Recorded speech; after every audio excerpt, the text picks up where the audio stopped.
so let's start. Let's start with this is growing up Aspen, Adventures of the Unsupervised, a podcast, a Joiners Table podcast. Chris Pomeroy and Andy Collin, and we're here with Barclay Dodge, owner of Bosq restaurant in Aspen. And that's another thing that I find is really interesting, because as we were students in high school, we had some really amazing teachers, and I find that the most interesting part of being a teacher or a professor or paying it forward is the inspiration and how you inspire folks to do stuff. You know what I mean? And do you feel like there's any teachers or anybody that from your past, that you incorporate when you try to help folks below you? Help folks, yeah. Because I mean, we, like you just said, we had amazing teachers. Yeah. Like there was like a half dozen of them that we would, cut school with in the morning and go ski the pass. Yeah, like Flynn, yeah. Flynn was the guy I'm talking about. But they just developed, it was just a really amazing place to go to school. And the outdoor activities that we had to our, fingertips here and in the outdoors in general, along with that mentorship in school, and even the older kids in school, because the classes of like, what was it, 85, 86, 87? Yeah.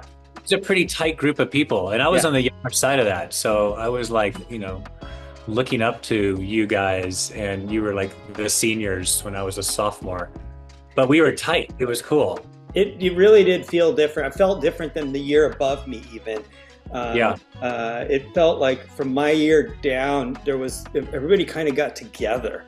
We got it wasn't us or them. We were all us. You know what I mean? It was like, and it didn't age, wasn't an issue. It was like, you knew each other from baseball or Little League. You knew each other from skiing or Aspenauts, And for me, the year below me didn't have that. So it was that 3-year period.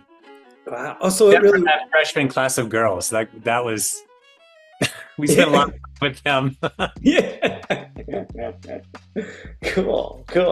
So I guess you've worked so hard and you put so much sweat into stuff that every once in a while something comes around like a Michelin star.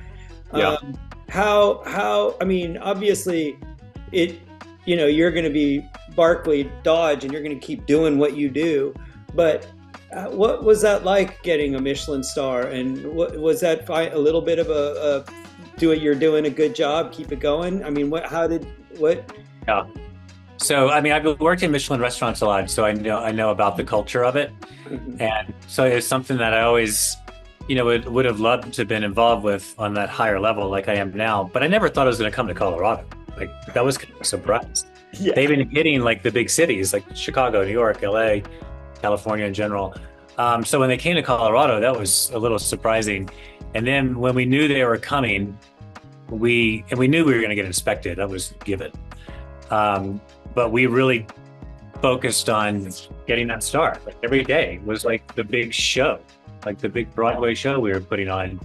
And we were conscious of that. And we talked about it at lineup every night. Then when we got the star, it just changed. It was, for the better. It made the inconsistencies of this town during season, because, January will be slow and you're doing half the covers. And in February, in March, you're getting rocked. And then beginning of June, slow. Then you hit food and wine. There's like seasons within the season. Yeah. So it's inconsistent. And even though at Bosq, we had gotten to a pretty high level, so it was getting more consistent, but nonetheless, we were victim to that. After the star, it just became, the room is sold out 90% every single night. Wow. That's just given in a month, and we do reservations a month in advance.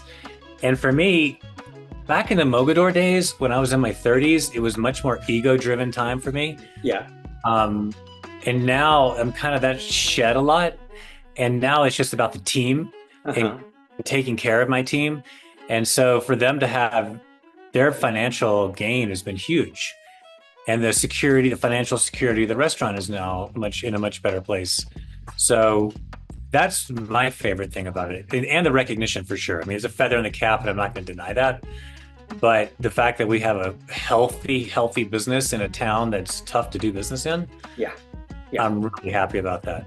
And my team is solid. I've had these guys for 5+ years. we travel together, we work together, we play together. We're it sounds kind of corny and redundant, but we're a family. Well, it's interesting because in animation, you have to have that. Everybody's got their different things and everybody's working in a cog and a wheel, and this one's doing that, and you're handing off and passing to different people. So in a way, it is like a kitchen, and you are cooking something. It's just visual instead of something you eat. And boy, I tell you, having a team is important. And I feel like it's interesting because the first time you get introduced to that is sports as a kid.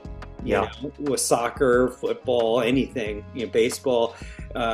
And I feel like that's one of those things that's very interesting because in a work environment, it's so important. And yet in the real world, I think a lot of people don't really see those sports and those things that put people together as important. I mean, that's some of the outdoor ed stuff was amazing because you're belaying someone who's like a jerk, but yet you're there belaying them, and there's this is a life here, not, pick on so-and-so time. And so you learn how to deal with folks. And I feel like in a kitchen environment, man, talk about tension. When it's on, rush hour, it's going. So it's a greased machine, and it's interesting the importance of all the different pieces and the people. You know what I mean? In one industry, the restaurant is probably the biggest one where you have a bunch of different pieces coming together, making stuff happen.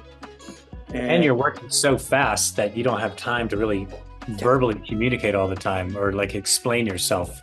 Like you need quick knee-jerk reactions coming from your teammates moving in the right direction. So you're working in synergy. Yeah. And they can't get upset. They need to realize, oh shit, he can't speak much. We're just talking in chops and stuff. So you just fit in and you do it. And if you're in a tune, you just sort of help each other out, Have you worked in a restaurant? Yeah. Well, yes. I mean, you know what it's like. Yes, I have. I mean, summer jobs and stuff. It's, I've done that. I've worked at hotels. I've worked at restaurants. So I've had a little bit of that stuff, but it just feels to me like a pit crew, like a NASCAR pit crew. And when you have a really good restaurant, that's probably why your restaurant is great. And I feel like it's important in a sense that it's not you, it's you, because you've worked with all these folks. You've got everybody in tune, but it's really, but it's not, it's both. You're right. I mean, I'm the guy, the conductor, keeping it all in the right direction. But yeah, this team is massive. Yeah. Well, and they know.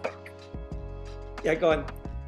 I was saying they know that too, which is great. Like they're really happy to be where they are.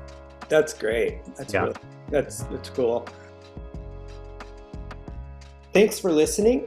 The authors of Growing Up Aspen would like to thank you and would like to also thank the Aspen Times and the Aspen Daily News for giving us materials for our book, Growing Up Aspen, Adventures of the Unsupervised, which you can get at twistandturnpress.com and any local bookstore. Thanks.